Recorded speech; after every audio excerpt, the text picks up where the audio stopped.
Good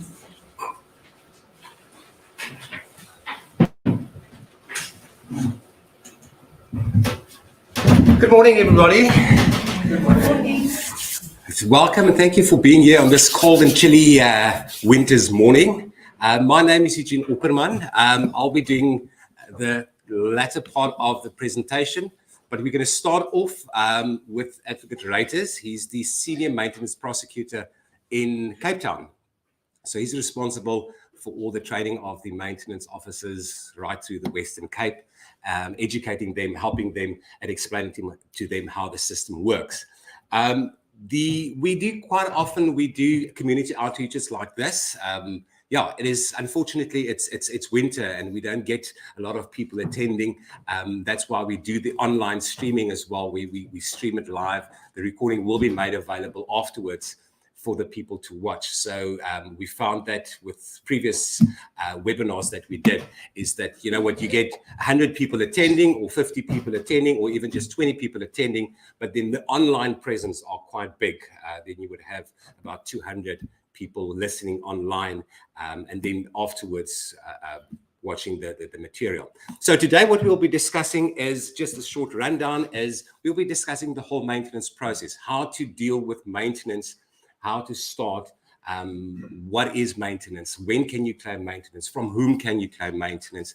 I'll be running through how you complete the forms, the J101 form, that absolutely ruler of a form that nobody wants to complete, that is so daunting for many people and it actually discourages people for applying for maintenance. So I'll be going through that and explaining in your handout, with reference to your handout as well, how to complete that form so that once you leave here, that you would have ample knowledge on how to actually complete the form and know how to ask for an increase, how to ask what happens if the debt is in default and so forth.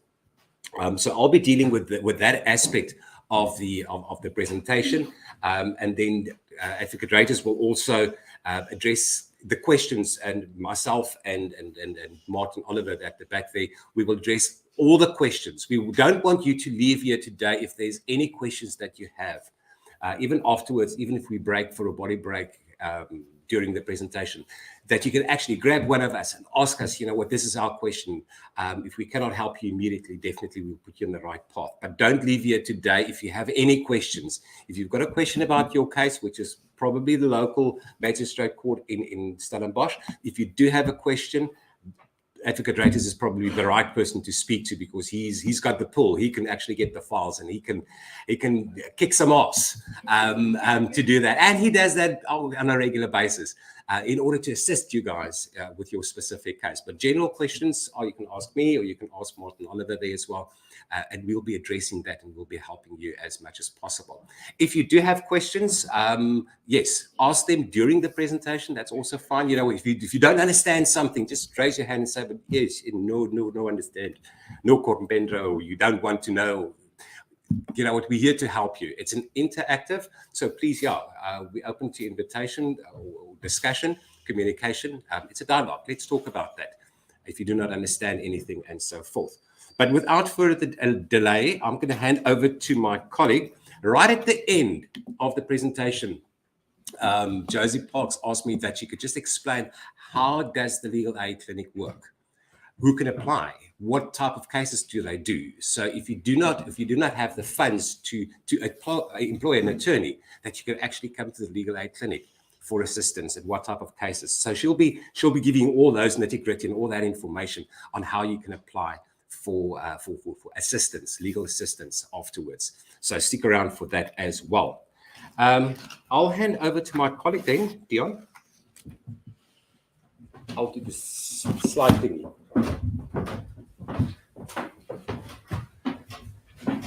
Morning, people. Is your phone unique? As Eugene said, my name is Dion. Please call me Dion. I don't have time for titles. I'm not in court. So when I'm out of court, I don't want to hear advocate, advocate. I'm not into titles. I'm the most humblest of people that you can get. You can tell me, Dion, you talk shit. I don't care. As long as we can interact with one another. And please stop me if there's something that you don't understand and that you want to ask a burning question. Luckily, Eugene and I have been doing it for so long that we can just continue from where we stopped. We won't lose our time of thought or whatever. I thought Eugene will mention his lunch and learn, so I will do it on his behalf. If what we're saying is too much for you to take in, and sometimes it will be, except for the handout that we are already giving you, there might be times that there's something else that you want to uh, understand a little bit better. And I found that his lunch and learns that him and Martin are busy developing right through the year till the end of this year. There will be this lunch and learns every Wednesday, 12:45 till 2 o'clock. Please tune in. Mr. Opperman as well as Mr. Oliver is doing exceptional work to make it more understandable for each and every one. Even on the street, you'll be able to understand it because he breaks it down in little chunks so that everybody else can understand it. So please look out on the Google website, lunchandlearn.org.za. You will find a lot of information. The pre-recorded sessions are also over there since January. So please have a look at it when you have an opportunity. So what we're going to be telling you today is also already some of those pre-recorded, or it might be some of the other ones that you want to watch in future. All the dates are on the website. So have a look at it and then you'll get some information on there. I usually have a long-winded introduction, so I'm not going to bore you with it. So I'm just going to jump right into it. Otherwise, Mr. Opperman or Mr. Oliver over there is going to kick me off. So before that happens, let me just start where I am supposed to. Okay, so, and also I'm English and Afrikaans. So if you want to ask a question in Afrikaans, please ask in Afrikaans. We do understand. I do not want anyone to sit here and think, oh, no, was a word. I'm also like that. I don't know if it's the was or the word. I just say it. You will understand what I'm saying. So if it is that you want to ask your question in Afrikaans, please ask. But do not sit there with the burning question and then think, oh, ek wou het gevra het, maar ek weet nie was dit nou die was of die word wat eers moet kom nie. Don't do that to yourself. Don't torture yourself. You already offer your Saturday. So please make sure that you leave out here with what you wanted to get. Okay, so what is maintenance to start off with? Maintenance is obviously that support, financial support that either a child or a wife or ex-wife or a estranged wife might need, or any other person, including the elderly, might need from a person that is in some type of a relationship with them. The relation will obviously either be in terms of Section 2, that you are married to that person, you're the brother of the person, or you're the grandparents of the persons. We'll get to that a little bit later. But what is the maintenance? Is obviously in the case of where you've got a need for housing, accommodation, for food, clothing, education, in medical care, as it is shown over there. For all of those type of things, you can claim maintenance from a family member or somebody that you have in a relationship with, and that is called the duty to maintain. So where will you find it? In terms of the Maintenance Act, Section 15 of the Maintenance Act says that you have that duty, or that the parent have that duty to maintain, and that is a common law duty of parents to support their children. And they again, 15.2 says that duty is for food, clothing, education, medical care. That's all over there in Section 15 of the Maintenance Act. There's also provision in the Children's Act, Section 305.4. So those of you that have a pen with you, all right, so Section 305.4 of the Children's Act, just on the side. Section 305.4 of the Children's Act, 38 of 2005, also say that a parent have a duty to maintain their children. There's also in the Older Persons Act a provision in Section 27.6 of the Older Persons Act that also say that in the case of the grandparents or the elderly, they can claim from their grandchildren, or they can claim from their children So there's other pieces of legislation, but the most important one is Section 15 of the Maintenance Act. But also look at the Children's Act, also look at the Older Persons Act, and there's also a provision in the new Domestic Violence Act. Section 7 of the Domestic Violence Act says if there is trouble in the family household and you are being chucked out of the household, then in terms of the Domestic Violence Act, you can ask for emergency monetary relief. That is also similar, that you can ask for, I need housing, I need clothing, I need food, then you can also ask that. So there are other pieces of legislation. So please, if you want to know where the act, please ask Mr. Oliver or Mr. Opperman or myself. We will try and stay over here a little bit longer and give you some free coffee. There's at least free coffees today, so then we can talk during that time and get some more information. But the criteria or factor where we start is what is the best interest of the child, and that's in Section 7 of the Children's Act. That is the primary focus of ensuring that at least the most vulnerable in our society, being women and children, in this specific case children, need to be dealt with, and that is in terms of Section 7 of the Children's Act. Also provision in Section 18 of the Act, and then there's also provision in Section 33, subsection 3, and also 161 of the Children's Act. All of those sections deal with the issue of maintenance for children in the Children's Act 38 of 2005.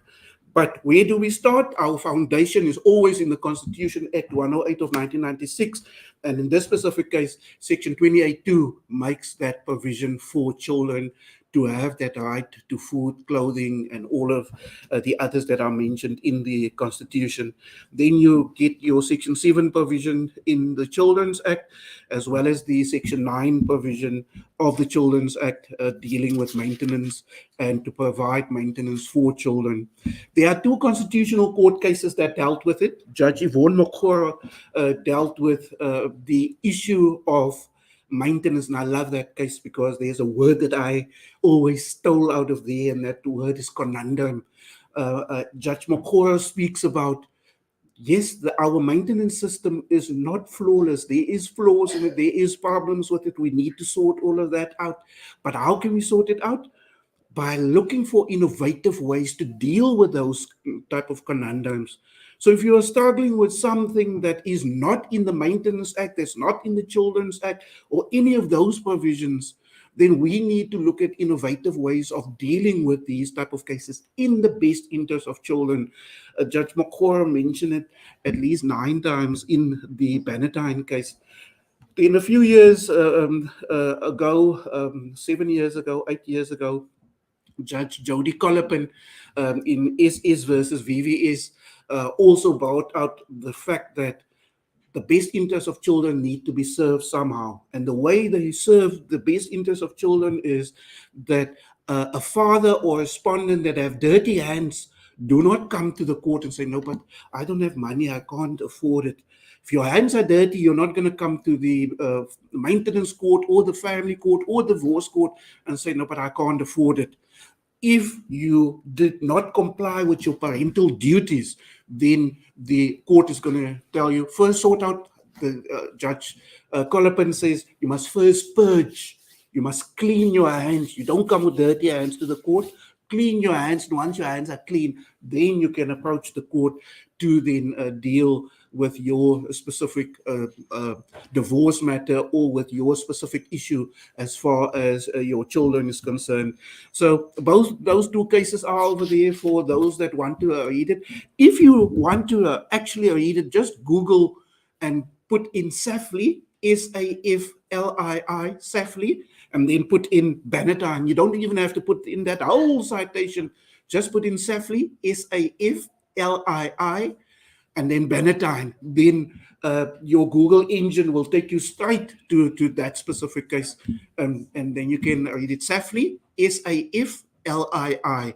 SAFLI, that is a free source of citation of cases from South Africa, Botswana, almost all the African countries. You'll get all of those cases that are over there almost daily. So whenever you see a case is being reported in the newspapers, just put some of those words there and put SAFLI in front. then you will get to that specific case. I see people like writing this sadly. So please use it. It is such a nice source of information that you have readily available that you can use in those specific cases. Yes, ma'am. Can I just ask a question? If a father or person who's supposed to pay maintenance has artery, can the mother stop the father from seeing the children if they pay all the maintenance? No, they cannot. A mother cannot keep a child away from the parent. In terms of Section 18 of the Children's Act, that both parents have parental duties and parental rights.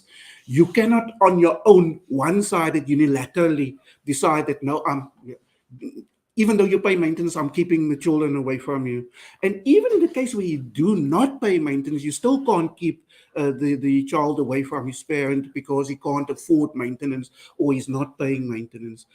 Fathers or parents have a parental duty to or parental right to see their children. If you want to terminate those rights, either because he's using some drugs or something else, then in terms of Section 28 of the Children's Act, you can ask the court to terminate those rights. I'm not in favor of termination of rights. I believe then rather ask for suspension of rights, because that child later on might want, where's my father? I want to have that bond, and then you terminated those rights. So I'm not in favor of that. But let's have a talk about it, and then I will show you how we can navigate our way to that. But please ask the questions. I love interacting with people instead of just sitting. But if I'm not finished, then Mr. Opperman is going to check out. You saw how tall Mr. Oliver is. I don't want him to come over here and grab me off. So please, let me just quickly finish it, and then you can ask me all the questions you want. So what type of maintenance are out there? There is obviously the child maintenance. That is the one that we always talk about in most cases. But in terms of the Divorce Act, a spouse, the mother of the children where they've been married, also have a right to spousal maintenance. And spousal maintenance can be in the form of a rehabilitative maintenance. I'm Afrikaans speaking, so please excuse me if the words don't come out properly, but a rehabilitative maintenance is where the two parties, the estranged parties, agree that, okay, we're going to get divorced for the next year or two. I will pay maintenance to you. And within that period, you need to rehabilitate yourself, stand up your foot, get back on your feet, and be able to deal with maintenance on your own. So that is the other form of maintenance. But except for children, we can also have what we call maintenance for the major children. In terms of Section 17 of the Children's Act, a child is deemed to be an adult at the age of 18. So what some parents will do is, or the non-custodial parent will do is, you're 18 now, you can apply for yourself for maintenance. That's not what the case law says. The case law says if a mother has been taking care of the maintenance needs of the child, that can continue beyond the age of 18, 19, 20.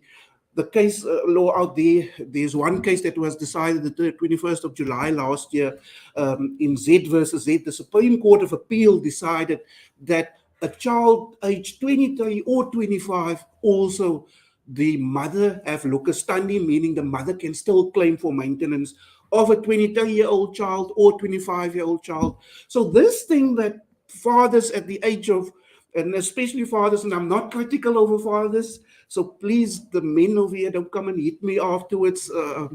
But in most cases, it's also that mothers are non-custodial, but in most cases, 90% of the cases, the fathers are the ones that decide when the child turns 18, you must come and apply for yourself now for maintenance. In one case that was decided in the Western Cape, the Butcher case, an attorney even decided you must go and apply for maintenance on your own, until the daughters decided, no, we're going to take you to court. And they wanted to attach his law books. And when they heard they're going to touch his law books, now attorneys are very, very sacred.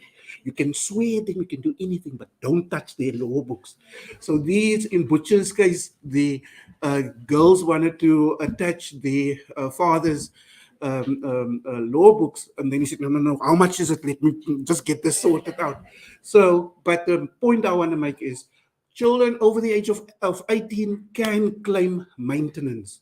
So we don't, at the age of 18, stop paying maintenance. It should continue. If you want to stop that maintenance contributions, then in terms of Section 6, you have to apply for a discharge order. If there's a divorce order or maintenance order, if you want to stop at 18, then you need to go to the court and apply for a discharge of that maintenance order. One that we didn't mention over here that I also like is the Older Persons Act.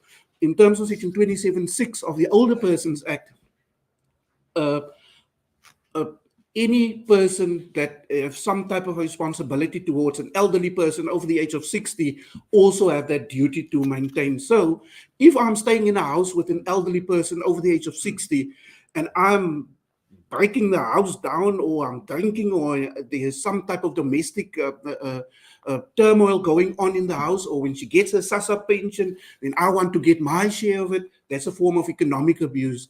Then in terms of the Older Persons Act, Section 27(6), you can apply that person maintain you. So elderly people over the age of 60 also have a right to apply for maintenance in terms of the Older Persons Act, Section 27(6). So what is the obligation and duty to support? So obviously, there are a lot of people that have that duty. Number one, parents have that duty in terms of Section 18 of the Children's Act, as well as Section 15 of the Maintenance Act.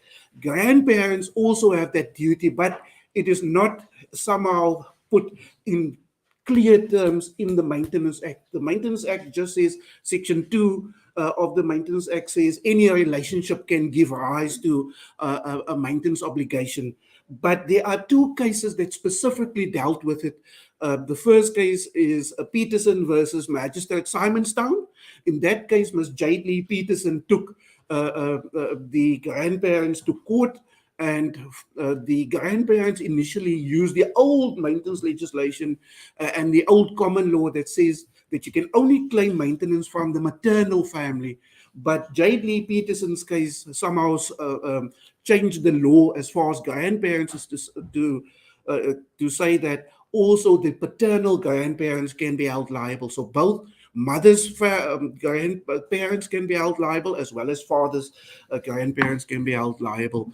After that, there was the another case, Hopis versus de Klerk, where our old president, F.W. de Klerk, he was taken to court for the fact, yes, he was, for the fact that he or his son also, Frederick de Klerk Jr. didn't want to, or not he didn't want to, he didn't comply with the maintenance obligations, and he says he couldn't afford it. So whenever a person say they can't afford it, then you say, okay, if you can't afford it, then let's bring your mother and father in there. As soon as they hear that, you're going to bring them, okay, how much is it? Let me just get it done, because they don't want their parents always to be involved in their business. But in Mr. de Klerk's case, if W. de Klerk Jr. Couldn't comply with the maintenance obligations, and then the mother took President de Klerk to court, and then during the proceedings, Mr. de Klerk's counsel said, no. You can't just drag me to court. The court first need to make a finding that the parent, the father or whoever it is, cannot afford it.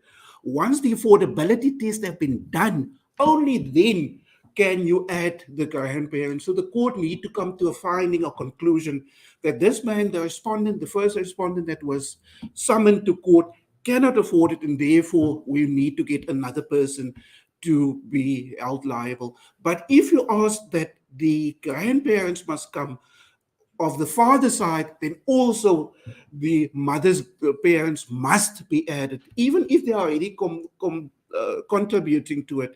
It's important that they will come and say, no, but I'm already buying shoes for the child.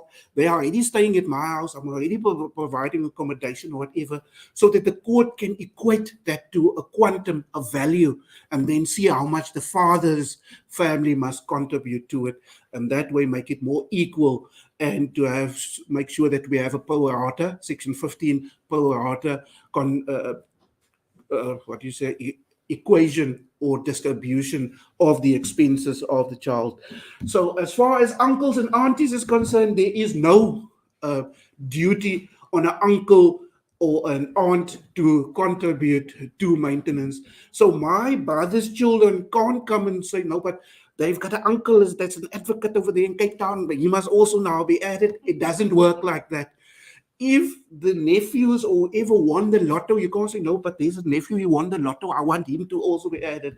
It's only a duty in the case of parents, grandparents, and in the case of stepchildren, but there must have been some type of court order where the father applied via the children's court that his stepchildren must be then seen as part of his children. There are case law on it too, and the one that I always use was decided up north.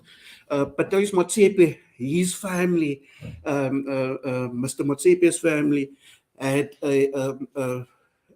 or the one uncle in Mr. Motsepe's family had a relationship with a lady, and she had a child. And while the child was growing up, they had the ceremony, a traditional ceremony. And during the ceremony, he acknowledged and said, "That's my child." And he insisted that the child's surname be changed to his surname. And from there onwards, at the school, signed, "It's my child." When the relationship soured between them, then the applicant applied then for maintenance against Mr. Motsepe's family. Then he says, "No, but it's not my child. It's not my flesh and blood." Then the court said, "No, no, no, no, no. If you had the traditional ceremony, says it's my child. If you had the school ceremonies when the graduation or certificates being handed out and clapped, and there's my child, then in that cases, then you already asserted parental duties." So it's not just in the case of step parents, you're a step parent, then you're not. If you acknowledge and you want the child, my naam moet daar by op hy geboortesertifikaat kom, you want the name on the birth certificate, then you assert that specific parental duties. Therefore, they can claim maintenance. If you want any of the case law, please contact any of us, and we will be able to give you that case law pertaining to it. So cohabitees, in the case of cohabitees, if they've been living together for a period of time and living like husband and wife, in those type of cases, then that lady, if the relationship have been going on for years, then there is also that duty to maintain that can be established by the courts. Obviously, the courts will do a whole inquiry how they've been living, and then they work with the principal tacit or implied implication in order to hold the other person liable. Universal partnerships is being recognized in the South African law. So then you work with the principle called universal partnerships. So it's not just in the case where you said, "I do." You don't have to say "I do." You can say I don't. But if there was that you were living together for years and it is a period of at least 5 to 7 years, then you might get a universal partnership that have been established, and that they will then be able to claim maintenance in those cases. You must just say how many minutes that I know if I must go faster. Okay, let me quickly go to the different acts. Number one, our Constitution Act 108 of 1996 bring about the Section 28 duties or the rights of children. Then in terms of the Children's Act, Section 18, Section 33, subsection 30, Section 161 of the Children's Act 38 of 2005 also bring about that specific duty to maintain children. The Domestic Violence Act, as I said earlier, the Domestic Violence Act have been amended. The last amendment happened the 14th of April. As from 14 April, the domestic violence legislation 14 of 2021 is also now in operation. But the old Domestic Violence Act already in Section 7 said that in a case where there's a domestic dispute and the lady have to leave the house, she can apply for emergency monetary relief in terms of Section 7 of the Domestic Violence Act. So please go out there and tell your friends, if she says, "No, ek maar weggehard op daai jong slaan my te veel." In all of those type of cases, that lady can apply for emergency monetary relief in terms of Section 7 of the Domestic Violence Act. The old 1998 Act already have it in. But over the years, the domestic violence magistrates just do what they want to. So it's about time that people assert their rights. The only way they can assert their rights if they know their rights. So now I'm telling you, just go and look at, even if you Google, just put in Google Section 7 Domestic Violence Act 1998, then you will get to it and you'll see in Section 7 the different orders that the court can make. And one of the orders is that the court can order an emergency monetary relief order. Please ask me afterwards. I can see that you're frowning. Please don't sit there and think, oh, I never knew that. That's why we're here, to make sure that you do know all of these type of things. The most important one that we will be dealing with today is the Maintenance Act 99 of 1998. We'll look at Section 15, Section 16. Those are the two most important sections when we quantify and we decide what is the pro rata contribution that must then be made. In terms of the Divorce Act, the Divorce Act Section 6 says that divorce cannot be finalized unless the contribution or the well-being of the children have been taken care of. So even if you want to get net ontslaag van die man, the court is not going to do that unless the well-being of the children have been sorted out in terms of Section 6. There's other rules that came in. The High Court now also are in favor of mediation. So they will say, no, first go to a mediator, let the mediator sort it out, get a parenting plan drafted, and all of those things before you come to the divorce court and ask for a divorce. But the judges, as upper guardians of the well-being of children, have that duty to make sure that we look at the well-being of children before the people get divorced. So even if he wants to get divorced and he says, okay, I'll let you go, but first make sure that the children are sorted out. You can see the children every alternate weekend or whatever. All of those arrangements you can make before the time you get divorced. So when you get to the divorce court, then it goes quick and easy. But if that's not dealt with in terms of the Divorce Act, the court will not grant a divorce unless the well-being of the children have been sorted out. If you want spousal maintenance, ask in the divorce court. You can ask for maintenance there. There's an order that they will make that is called the Rule 43 order.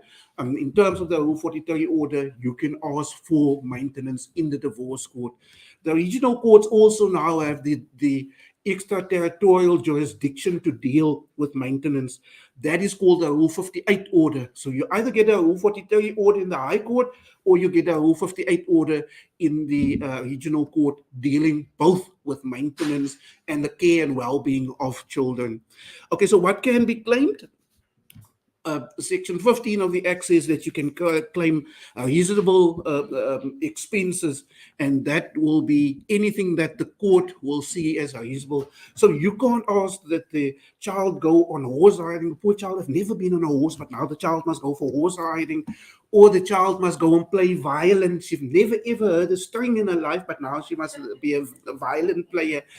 Or I always wanted to be a ballerina. Now the child must also be a ballerina. The child can't even stand on her toes, but now that is unreasonable. You need to make sure it is things that the child need at that moment in time to survive. Any extra things will depend on whether that specific respondent, the non-custodial father, which can also be a mother, whether that person can afford it. I've seen cases of mothers that are working in Saudi Arabia, leaving the children with the father, and where they have to pay maintenance. So it's not in cases that it's only fathers that have that duty to pay maintenance. It can also be a mother that have to pay, but it must be reasonable expenses that is based on the necessities that the child needs. Obviously, the basic necessity is food, clothing, housing, as well as education. Those are the basic needs. Then afterwards, then you can come from get for medical care. But in most cases, medical care is being dealt a little bit differently in the Western Cape, because you can always go to a Waikas hospital, and take the child there free of charge. So medical care, you can't say, no, I want him to have the best medical Discovery Medical Coastal Core plan or whatever, and the poor man can't afford it. In those cases, it must be necessities. Or the child is hyper or very active and plays sport and all of it, but you want a medical. The child have never had asthma or anything, but now there must be asthma and all of those things included. So you look at what is the necessities that the child will need in order to be able to survive and to be able to have a normal life despite the breakup that happened between the parties. But the case law also said that that same type of lifestyle need to be affirmed and confirmed. So it doesn't mean that you lived in the Zalsa over here in Stellenbosch, now they have to move to Kayamandi. No, it doesn't say that. Their lifestyle needs to be almost the same that is being that happened before the breakup happened. So it needs to be the same. So the non-custodial parent can't say, no, but you can't be living there, it's expensive now. While all along he was willing to pay all of those expenses and then want to claim it. It doesn't work like that. There are case law, Scott versus Scott, Mulder versus Mulder. In all of those cases, it says that you should not in any way hamper the development of the child during those stages. So all you need to know is necessities must be claimed. I've got 2 more slides and I'm done, but you can quickly ask. For instance, during the separation, Yeah. children develop emotional issues and now they need to see a therapist. Sure. Or they become depressed, so they need to go to counseling. Sure. And, can I ask for those? Sure. Because Yes. that wasn't there before. Yes. Yeah, that's why Section 6 of the Maintenance Act says where there's good cause, you need to give good reasons why you want that specific amount. We call it good cause. Just look at Section 6. So if there is any good cause that either I have to move to another house now because I need to get out of this relationship, this abusive relationship, and I move to another house, but your expenses increased, then you are entitled to ask for an increase for medical care, for counseling, for a therapist, or any of that. That is in terms of Section 6 of the Act. And it doesn't need to be a year. You have to wait a year in order to claim it. The case law says that any financial change can bring about a change in that order. So you made the Rule 43 order in January, it is May now, and then all of a sudden you had to move to another flat because your contract or your rental agreement ended. Now you need to another flat, and then you've got find out that you have to pay 1,000 and more, and you've got extra expenses for transport, a taxi, you have to go and take him now to school.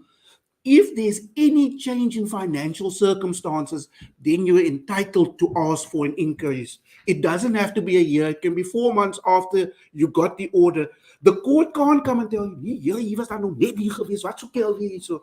The court can't tell you that. The court have to listen to your financial change.